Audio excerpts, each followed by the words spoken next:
दंडवत प्रणाम। जय श्री कृष्ण। पिछले एपिसोड में हमने ऋषिकेश से लेकर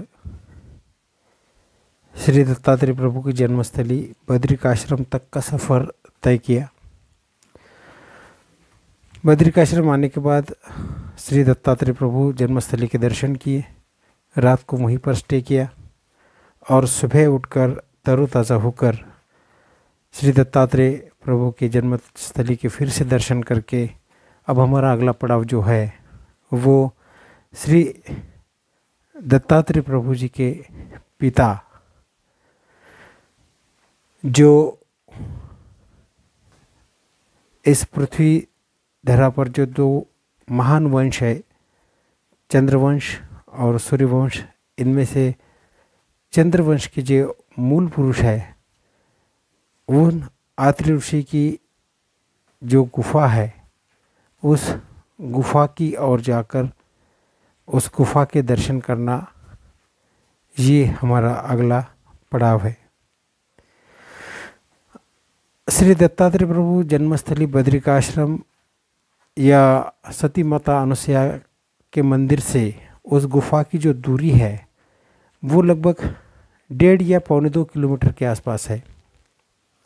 याद रहे कि जब भी आप उस तरफ चलते हो तो जो पूर्ण रास्ता जो है वो एक संकरी ढलान से होकर चलता है, एक पगडंडी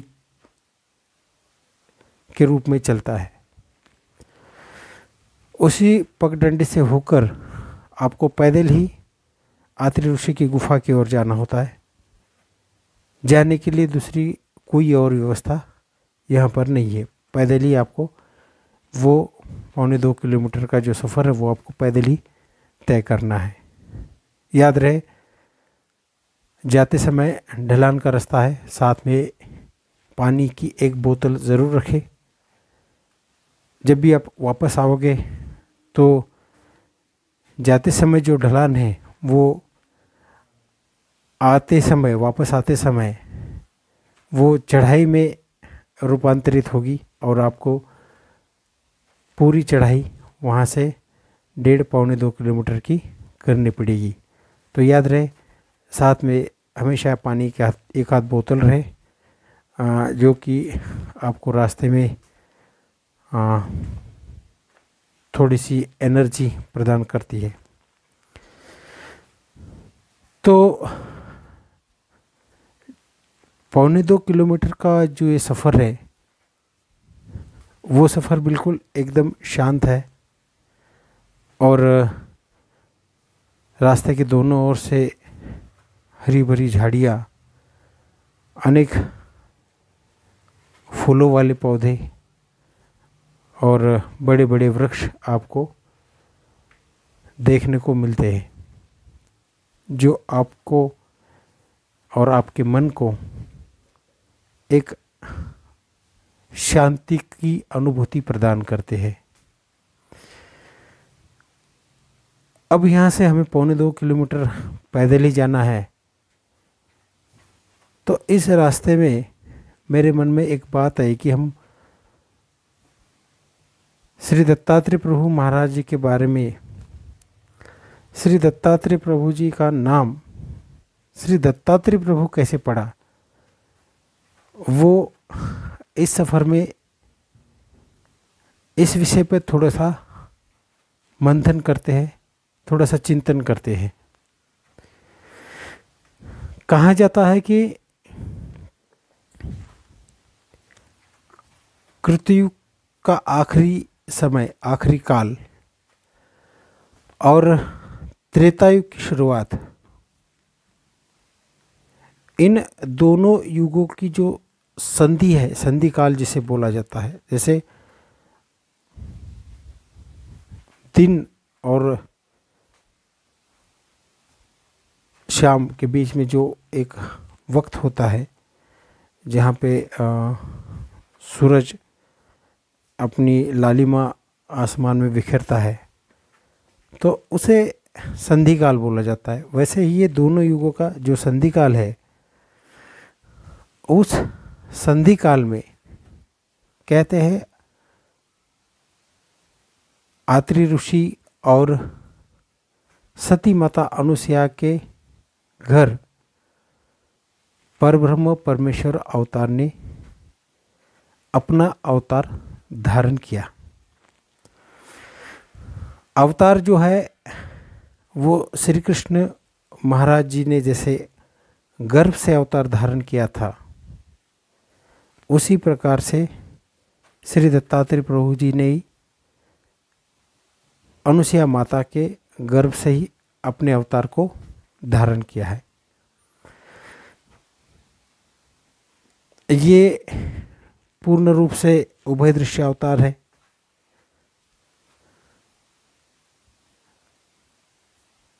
अब ये सारी बातें तो आप शास्त्रों में उनके बारे में,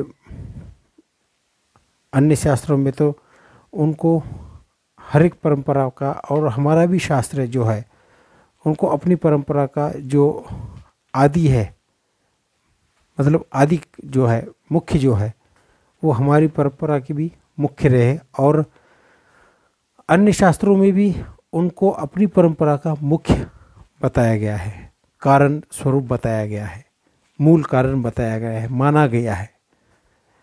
जैसे कि इस धरती पर जितने भी धर्म है, पंथ है, वो किसी ना किसी स्वरूप में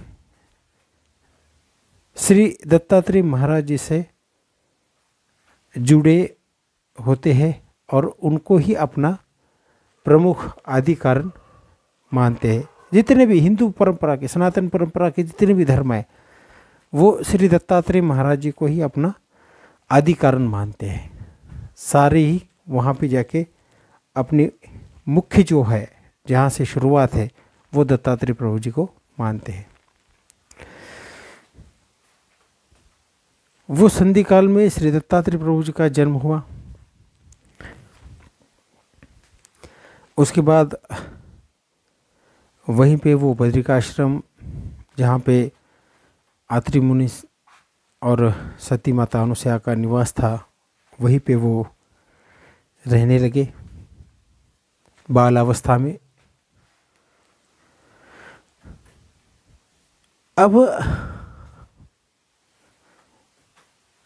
सती माता अनुसुईया का जो सतीत्व था वो इतना प्रखर था, उसका तेज, तो सारे धरती पर अगर सती की कोई मिसाल देता था तो वो सती माता अनुसुईया के नाम से ही देता था कि उसका सतीत्व श्रेष्ठ है, उसका सतीत्व प्रखर है। इस प्रकार से सभी माता अनुसुईया के सतीत्व की मिसाल देते थे। जब नारद जी को इस बात का पता चला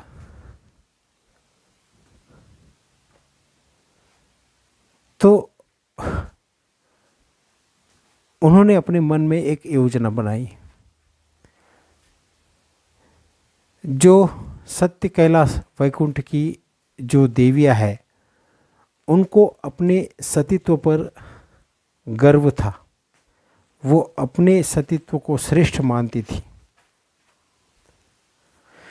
जो कि एक वास्तविकता नहीं थी। सती थी, तीनों भी सती थी, लेकिन श्रेष्ठता जो गुण होता है, वो नम्रता जो गुण होता है, वो गुण माता अनुसुईया में था, इन तीनों देवियों के पास नहीं था, लक्ष्मी, सावित्री और पार्वती। चूँकि नारद ये सब जानते थे और कभी किसी बात को लेकर परेशान हो गए होंगे, तो फिर उन्होंने सती माता अनुसुईया का श्रेष्ठत्व जानकर मन में एक योजना बनाई और उस योजना के अनुरूप उन्होंने अपना पहला पड़ाव जो है वो सत्यलोक में डाल दिया, जहाँ के स्वामी ब्रह्मा जी है और जहाँ की स्वामिनी ब्रह्मा जी की पत्नी सावित्री है, देवी सावित्री है। अब जाते हैं, शाम के समय जाते हैं तो आवभगत होती है, सारे विधि विधान होते हैं, रात का भोजन होता है। भोजन के उपरांत अतिथि से जब बातें शुरू हो जाती है, गपशप शुरू हो जाती है, तीनों लोग की चर्चा शुरू हो जाती है। तो तीनों लोग की चर्चा जब निकलती है और उसमें सतीत्व का विषय जब आता है, तो नारद जी अपने योजना के अनुसार कहो या फिर स्वभाव के अनुसार जो सती माता का गुणगान वहाँ पे करने लगते हैं। तो नारी का सहज स्वभाव यह है कि एक नारी अगर दूसरे किसी नारी की जो बड़ाई सुनती है तो सामान्य रूप से नारी हो, मनुष्य जाति की नारी हो या फिर देवी भी नारी हो, तो वो अपने मूल स्वभाव के अनुसार बहुत ज़्यादा क्रोधित हो जाती है। तो जब नारद जी सती माता अनुसया के सतीत्व का बखान कर रहे थे वहाँ पर, तो सावित्री को मन ही मन उनको कोसने लगी और फिर अपने स्वभाव के अनुरूप बोलती है कि सती माता का, अनुसया का सतीत्व इतना प्रखर है, इतना तेज है। तो नारद जी अपने चिढ़ाने के लिए और ज़्यादा बढ़ चढ़कर अब तिरछी नज़रों से देख रहे हैं कि ये जो देवी है इसके अंदर आग लगी हुई है, मैं जो बोल रहा हूँ इससे ये जल रही है, भड़क रही है। तो वो अपने वाणी से और कई बातें बढ़ा चढ़ाकर बोलने लगे। अब ऐसे बातचीत हो गई, सारा कुछ हो गया। नारद जी फिर सुबह वहाँ से उठे और नारायण नारायण करके विदा ले ली और फिर सत्यलोक से सीधे वैकुंठ पहुँच गए, जहाँ पे वैकुंठ के स्वामी विष्णु जी और उनकी स्वामिनी लक्ष्मी जी उपस्थित थे। अब वैकुंठ पहुँचने के बाद भी उनका अभ्यागत का स्वागत हुआ। स्वागत के उपरांत भोजन के उपरांत रात के समय वही बातें शुरू हो गई और जो बखान उन्होंने सत्यलोक में सावित्री जी के सामने ब्रह्मा जी को सुनाया था, उन दोनों को सुनाया था, वही बखान उन्होंने यहाँ पे सती अनुसया माता का लक्ष्मी जी और विष्णु जी के सामने प्रकट किया। वहाँ पे भी वही स्थिति उत्पन्न हुई जो सत्यलोक में हुई थी। उसके बाद सुबह उठ के फिर वहाँ से भी नारायण नारायण करके विदा ली और वैकुंठ पहुँच गए। वैकुंठ से फिर कैलाश पहुँच गए। और कैलाश पहुंचकर भी जो सत्यलोक और वैकुंठ लोक में किया था वही कैलाश लोक में भी हुआ और तीनों जगह आग लगाकर नारद जी अपने धाम को प्रस्थान कर गए। अब आग तो लगा दी, अब आगे क्या होता है ये देखना था। उन्होंने तीनों देवियों ने जब नारद जी के मुंह से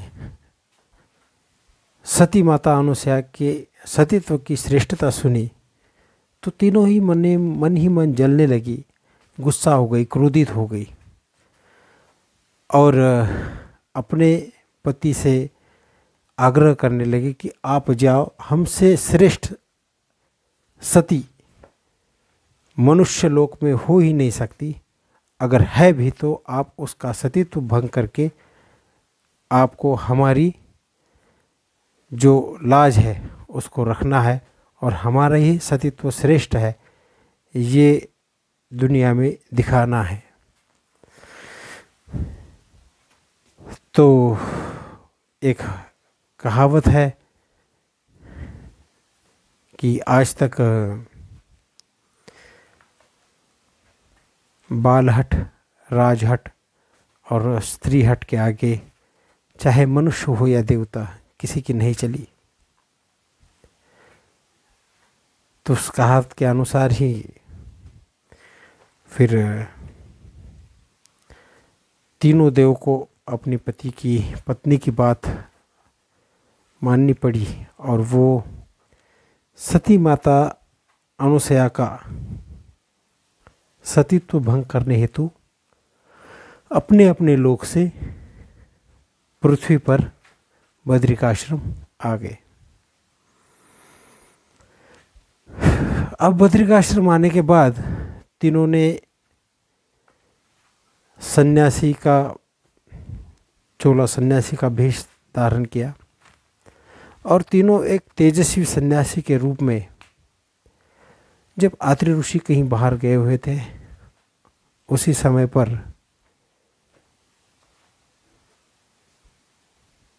सती माता अनुसया के द्वार पर आकर अलख जताया, ओम भिक्षाम देहि, इस प्रकार से आवाज लगाई। अब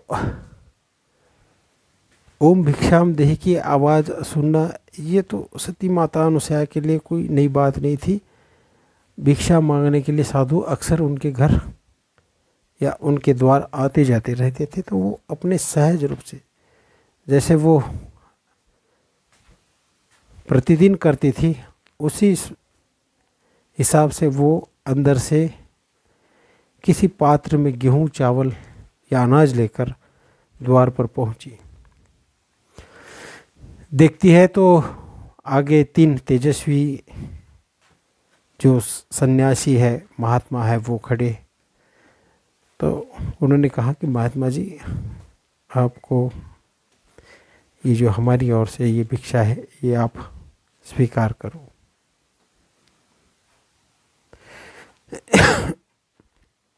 अब सती माता का तेज देखकर तो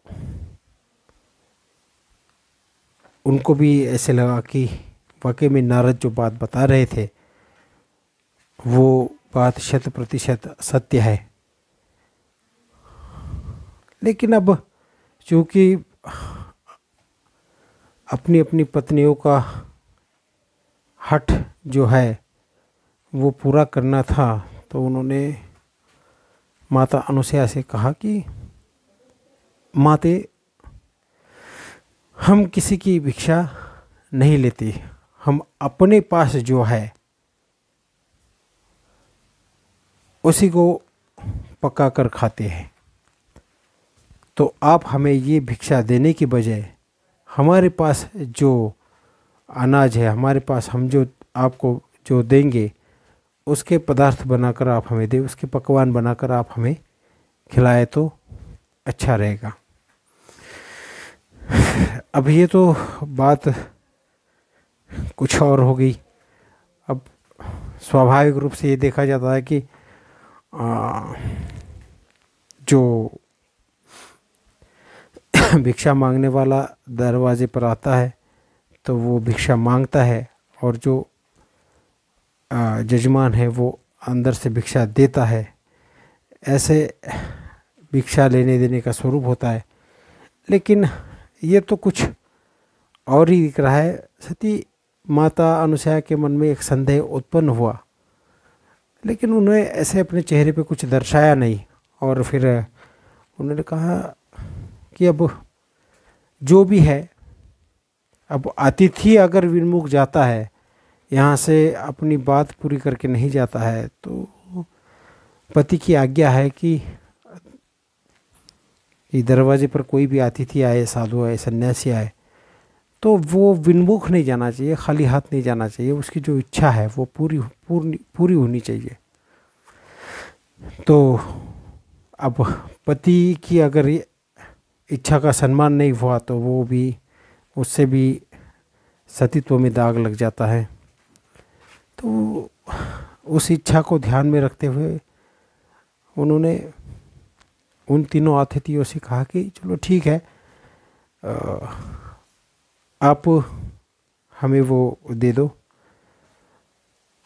इसी बीच हम यहाँ तक आ गए कि इस रास्ते से जब हम जाते हैं तो यहाँ से आगे रुद्रनाथ के लिए भी एक रास्ता आ जाता है, जो आगे 12 किलोमीटर दिखाया गया है।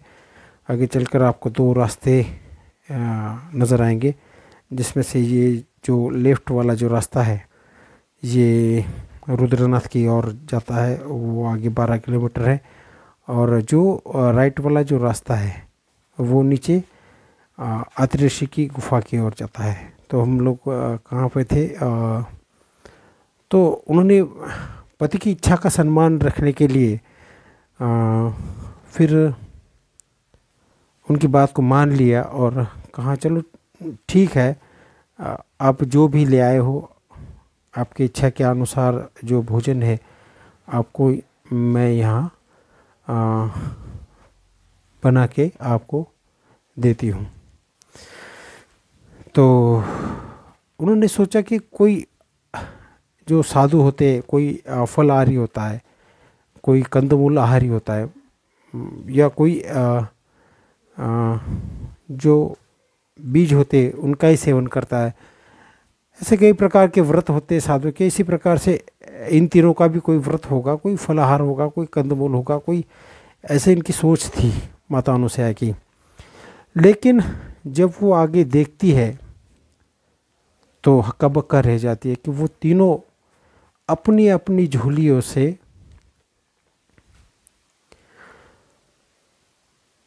कंकड़ पत्थर निकालते हैं और सती माता अनुसूया के सामने रख देते हैं।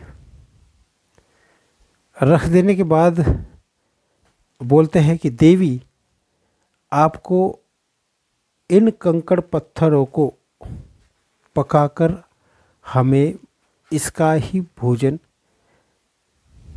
खिलाना होगा।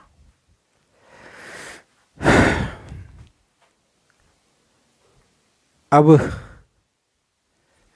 ये देखकर वो हक्का बक्का रह गए कि आज तक पत्थर को तो किसी ने पकाया नहीं, किसी ने खाया नहीं पत्थर को पकाकर। तो हम वैसे सृष्टि व्यवस्था से जो अलग बात है वो हम कैसे कर सकते हैं, लेकिन अब करे भी तो क्या करें। पति की आज्ञा भी है कि अतिथि को उसके इच्छा के अनुरूप भोजन यहाँ पे मिलना चाहिए, तो पति आज्ञा का उल्लंघन भी नहीं कर सकते। और पत्थर कंकड़ इसको पकाकर भी इसके चावल या कोई पकवान बना नहीं सकते। तो ऐसे घोर चिंता में वो कंकड़ा अपने घर के अंदर ले गई और चूल्हा जलाकर उसमें उसके पास बैठकर कभी चूल्हे की ओर देखती, कभी पत्थर की ओर, तो कभी पतीले की ओर देखती। सोच विचार में थी, गहरी सोच में थी। आंखों से आंसू भी टपक रहे थे। तो उनके जो पुत्र है, बेटे हैं अत्रि ऋषि और अनुसूया माता के, उनका नाम है सैंग ऋषि। वह सैंग ऋषि बाहर खेल रहे हैं और खेलते खेलते उन्होंने देखा कि हमारी जो माता है वो गहरे सोच में है, दुखी है, किसी बात को लेकर परेशान है। तो उन्होंने फिर अपनी माता से इसका कारण पूछा तो उन्होंने वो सारा जो वाकया है वो सैंग ऋषि अपने पुत्र को सुना दिया। तो उन्होंने कहा बस इतनी सी बात, आप चिंतित ना हो, आप चिंतित ना हो, आप भोजन बनाने की जो विधि है वो विधि शुरू करें। और उन्होंने वो चूल्हा जो है वो जला दिया और उसके ऊपर पतीला रखकर पानी उबालना शुरू कर दिया। और उस उबलते पानी में फिर ये जो इन तीनों ने जो कंकड़ दिए थे, पत्थर दिए थे, वो पत्थर वो पतीले में डाल दिए। अब वो पतीले में जैसे ही डाल दिए तो ये सैंग ऋषि जो थे वो प्रत्यक्ष परमेश्वर के अवतार है, परब्रह्म परमेश्वर के अवतार है। इन्होंने अपनी कृपा दृष्टि उन पत्थरों पे डाल दी तो उन पत्थरों का जो है चावल है या कोई दूसरा पदार्थ है, वो पदार्थ वहाँ पे ईश्वर की कृपा दृष्टि से बन गया और वो पत्थर जो है वो पककर खाने के लिए तैयार हो गए, उनके चावल बन गए और वो तैयार हो गए। अब इस चिंता से तो मुक्त हो गई और अपने बेटे के उन्होंने लाख लाख आभार प्रकट किए और उनको सैंग ऋषि को गले से लगाया कि अपनी माँ की मदद करके एक संकट से बेटे ने अपनी माँ को बाहर निकाला था। उतने में जो तीनों देव थे जो स्नान करने गए थे सन्यासी के रूप में, वो तीनों देव आ गए। अब आते हैं वहाँ पे दरवाजे पर तो देखते हैं कि आज तक कभी जो नहीं खाया ऐसी चावल की खुशबू अंदर से आ रही है। और वो खुशबू सूंघकर ही वो समझ गए कि हमारा जो पहला वाला जो प्लान है वो अब फेल हो चुका है। तो फिर वो अंदर जाते हैं, कुछ दिखाते नहीं। तो माता अनुसुईया भी जो अतिथि के भोजन की व्यवस्था है वो करती है। पूजा में जो षोडशोपचार होते हैं वो षोडशोपचार करके फिर उनको भोजन के लिए वहाँ पे आमंत्रित करती है और वहाँ पे वो जो उन्होंने जो पत्थर दिए थे उन पत्थरों का वो जो पकवान या चावल बने थे वो चावल लेके उनके सामने आती है। अब इन तीनों को लगता है तो अब ये तो बात बिगड़ गई। अब चावलों के इन्होंने पत्थरों के चावल इन्होंने बना दिए तो इनका सती तो वाकई में श्रेष्ठ है। लेकिन अब चूँकि पीछे से पत्नियों का भी एक प्रेशर था तो फिर उन्होंने तुरंत प्लान बी को यूज़ करने का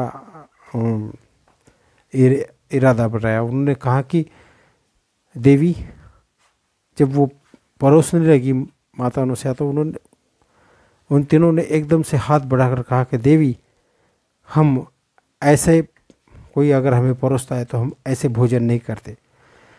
हमारा नियम है कि हमारे सामने जो भी हमें भोजन परोसे वो व्यक्ति विवस्त्र होकर हमें भोजन परोसे, तभी हम भोजन करते हैं, अन्यथा हम भोजन नहीं करेंगे। तो इस बात को लेकर फिर से परेशानी शुरू हो गई। फिर से सैंग ऋषि की बात याद आ गई और उन्होंने मनी मन उनकी प्रार्थना की। तभी सैंग ऋषि वहाँ पे आए और उनको इस समस्या के बारे में बताया। तो बस इतनी सी बात है। तो उन्होंने कहा कि चलो ठीक है, हम आपकी समस्या का भी समाधान कर देते। और उन्होंने बारी बारी से तीनों भी जो थे, ब्रह्मा विष्णु और महेश, तीनों भी जो देव थे उन तीनों देवों के सर पर बारी बारी से एक हाथ रखा और उनको एक बड़ी देवता से एक बालक के रूप में रूपांतरित किया, उनको एक बालक बना दिया। तो फिर माता की समस्या हो गई कि किसी अन्य पुरुष के सामने विवस्त्र होना सतीत्व का भंग होना होता है, क्योंकि पुरुष के मन में विकार होता है। तो कोई पुरुष अगर विकार से देखता है और कोई स्त्री अगर अन्य पुरुष के सामने विवस्त्र होती है तो उसे अपने पतिव्रता का जो धर्म होता है उस धर्म का पालन जो होता है वहाँ पे खंडित हो जाता है। इस बात को लेकर उसका सतीत्व वहाँ पे ख़त्म हो जाता है। तो यह समस्या थी कि जब वो तीनों देव थे तो उनके सामने विवस्त्र होने में, और अब जब ये बालक बन गए हैं तो अब ये इनके मन में कोई विकार, बालक के मन में कोई विकार नहीं होता। तो बालक के लिए कपड़ा पहने व्यक्ति और विवस्त्र व्यक्ति दोनों का कोई मायने नहीं रखता कि कोई कपड़ा पहने या विवस्त्र है। तो ये सारी जो इतना सारा बात होने के बाद में फिर वो जो है उन्होंने तीनों को बारी बारी से भोजन खिलाया बालक को अपने गोद में लेकर। अब यहाँ पे कई दिनों से पति गए हुए हैं, वापस नहीं आए, पृथ्वी पर क्या चल रहा है, अनुसया का सतीत्व भंग हुआ है नहीं, ये सारी बातें जानने के लिए फिर पत्नियाँ चिंतित हो गई है और कई दिनों से वापस नहीं आए। तो फिर वो बद्रिका आश्रम आ गई और यहाँ पे आकर माता अनुसया की यहाँ पे आती है तो और उनको बोलती है कि हमारे पति ऐसे ऐसे आए थे और आपका सतीत्व भंग करने के लिए आए थे, हमने भेजा था, तो आपका सतीत्व वाकई में श्रेष्ठ है, लेकिन हमें हमारे पति वापस दे दो। तो माता अनुसया एक झूले की तरफ इशारा करती है और उनको कहती है कि देखो आप जो तीनों के पति है वो वहाँ झूले में पड़े हुए हैं और आप अपने पति पहचान कर आप ले जाओ। तो झूले के पास जाती है तो तीनों बालक जो होते सेम टू सेम होते, नैन नक्श सारों के जो है एक जैसे होते हैं, सेम टू सेम। एक को पीछे रख के दूसरे को अगर आगे कर दिया जाए तो पहचान नहीं पाएगी पहला वाला कौन सा था या दूसरा वाला कौन सा या तीसरा वाला कौन सा था। ये सारी बातें होने के बाद में जब वो जाती है वहाँ पे तो देखती है तीनों सेम टू सेम है। तो फिर अब ये तो सती अनुसया का सती तो भंग करने आई थी, तो अब इनके ऊपर ही वो बला आ पड़ी कि अगर वो सेम टू सेम बालक में अगर किसी और को हाथ लगा दे तो दूसरे के पति को छूने से इनका सती तो भंग ना हो जाए। इसलिए उन्होंने फिर सती माता अनुसया का जो श्रेष्ठत्व वो मान्य करती है और कहती कि आप सही में श्रेष्ठ हो, लेकिन हमें इस समस्या से मुक्ति दिलाओ। तो उन्होंने अपने फिर श्री दत्तात्रेय महाराज जी को वापस यहाँ पे स्मरण करके बुलाती है सैंग ऋषि को, और वो फिर सैंग ऋषि से कहती कि इनको इनके पति दे दो। तो वो अपने तीनों बालकों की एक एक टांग पकड़ के तीनों देवियों को दे देते हैं और फिर तीनों बालकों को जो है वो दान देने वाले जो है तीनों पत्नियों को देने वाले जो दत्त है और आत्रेय का नाम उनके पिता का भी है और त्रय यानी कि तीनों देवताओं को दान देने वाला जो है वो दत्तात्रेय, दत्त यानी दाता, त्रय यानी तीनों को देवताओं को जो दान देते हैं उनको दत्तात्रेय कहा जाता है। इस प्रकार से श्री दत्तात्रेय महाराज जी का नाम श्री दत्तात्रेय पड़ा। और हम बातों बातों में आत्रेय की गुफा की और गुफा की पास पहुंच गए हैं। वहाँ पे जो एक जो आप झरना देखते हैं ऊपर से बहता हुआ, यहाँ पे एक संकरा सा दोनों चट्टानों के बीच से एक संकरा रास्ता बना हुआ है। उस रास्ते से होकर उस गुफा की ओर जाना पड़ता है। लगभग 150-200 फीट के ऊपर से ये झरना गिरता है। इस झरने के पीछे ही आत्रेय गुफा जो है वो इस झरने के पीछे है। यहाँ पे पर्यटक आते हैं। ये महात्मा जो है वो उसी गुफा में बैठे हुए थे जब मैंने ये वीडियो बनाया था लिया था। तो काफ़ी नयन रम्य मनोहर यहाँ का आसपास का परिसर वातावरण है, शांत वातावरण है। ये जो लोहे की जंजीर आप यहाँ पे देख रहे हो, इस जंजीर को पकड़ के आगे चलकर ही वो जो मैंने पहले आपको बताया था, दो पत्थरों के बीच में से लेटकर जाना पड़ता है। पतला सा आदमी जाता है, बड़े से बड़ा आदमी भी मैंने जाते हुए देखा है, लेकिन आदमी इंसान की प्रवृत्ति घबराने की है, तो फिर कोई जो ज़्यादा बड़े होते वो जाते नहीं है। इस प्रकार से हम लोग यहाँ पे आत्रेय ऋषि की गुफा की और आगे इस गुफा के दर्शन भी किए झरने के पीछे जाकर। और जो कि मैं मोबाइल नीचे लेट के जाना पड़ता है, तो मोबाइल नीचे रख के गया था, तो वहाँ की जो गुफा की जो तस्वीरें वो मैं ले नहीं पाया। तो आपको आत्रेय ऋषि की गुफा जो है, उस गुफा की उस झरने के पीछे दूर से दर्शन हमने यहाँ पे करा दिए हैं। और उस गुफा का रास्ता भी हमने बता दिया। रास्ते में हमने श्री दत्तात्रेय महाराज जी की जो नाम की जो ये है, श्री दत्तात्रेय महाराज जी का नाम दत्तात्रेय कैसे पड़ा, इस बारे में जानकारी ली। धन्यवाद।